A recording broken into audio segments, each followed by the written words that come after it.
going to be one of our big stories today. It's the Jagersfontein community in the Free State, still in a state of despair, where we have not forgotten about that mudslide after this mining dam collapse there last year. We were there as it happened. We've gone back today as well, not only because the Deputy President is going to be there, we understand going to be meeting with members of the community. Our reporter, Aviwe Mtila, is still out there for us this morning. Hearing from a resident earlier, Aviwe, hello to you, that what they want to hear from Paul Mashatile today is less statements and also more action. Good morning. Definitely more action, Gareth. You heard the resident that we spoke to a bit earlier on saying that they've been having these monthly meetings, but the reality on the ground is that nothing much has changed. Remember, we were here 7 months ago when the Premier was then Sisindombela. Promises again were made at that time. Now we're seeing another visit, of course, from the Deputy President, this time around flanked by the Premier of the Free State. That's Mkolisi Tukwana, who joins me at this current moment. Premier, thank you for joining us. We're talking about at least 164 families that were displaced here. But nothing much has been done. Why hasn't anything been done? Thank you very much. The problem has been also dealing with the report that we received that actually indicated that there was the sludge was toxic, and subsequently we received another report that contradicted that, and that also delayed some work from beginning or from starting, and it created the challenge that we are talking about. And besides the fact that communities, there has been a number of meetings with the DG and officials working to actually make sure that the community is involved, is actually briefed all the time. But as human beings, every time you would want things to happen the way we want, the way they want them. But the reality is, we can build these houses and bring them back, but nobody is working, and we're looking at finding a solution to this, and part is to build a hub, a hemp hub here, and make sure that we do processing and create more jobs. And it has been our take that we need to develop this area differently.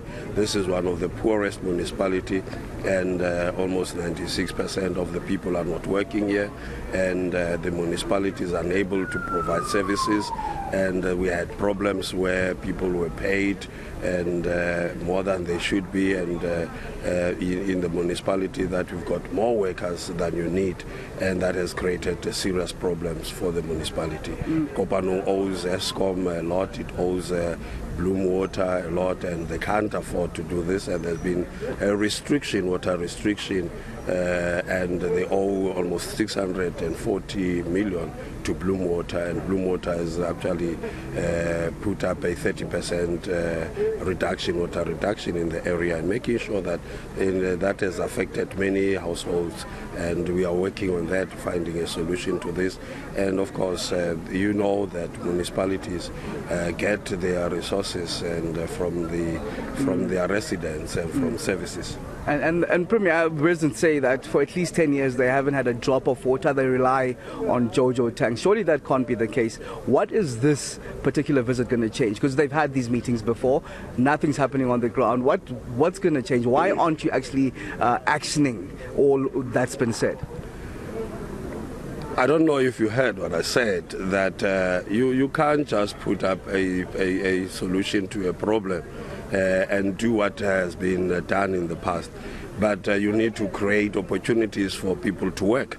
And this is what we felt, that instead of just building houses, let's create opportunities for these people to be able to work, and that is what we are doing. And it's a mining town, a successful diamond mining town that succeeded in the 18 and the 1900s, being at the forefront, for example, for the largest hand-excavated mine in the world. Surely the jobs should be coming from that mining company. We shouldn't have an issue of unemployment here.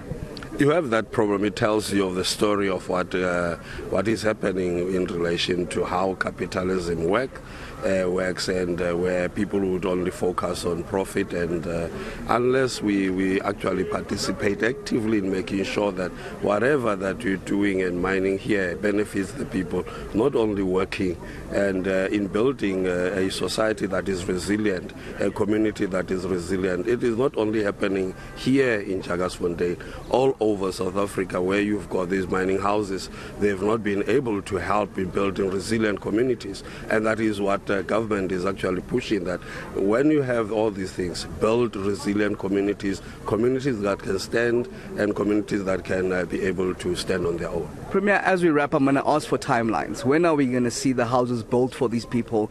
Let's start there before the service delivery issues themselves are tackled. When are we getting commitments from you in terms of building houses for people here?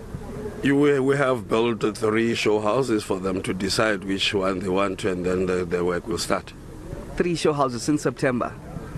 Of course, you build 3 show houses. I told you that we have a problem with the toxicity, the report that we received. It would have been very irresponsible of us to go and build houses in an area that is toxic. Okay, and then timelines, when are we then getting the buildings up for all the people here?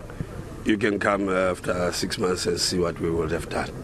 After 6 months is the promise. Yeah, thank you very much from Premier Kolisi Tukwana, promising in another 6 months' time, of course, the people will then have houses. Yeah, it's 164 that were displaced last September, and the promises just wait a bit more months. That's over a year, in fact, I'm certain, since that collapse happened on the 11th of September. What's been done on the ground, as you just heard, is just 3 show houses where people can see the type of houses that they want to be built, but really nothing happening on the ground. You're talking of a town that you heard, unemployment quite rife, nearly almost 100%, well, 100%, almost 100%, in fact, of that unemployment. There is a diamond mine, in fact, that was thriving back in the 1800s. The biggest diamond finds were from Jagersfontein.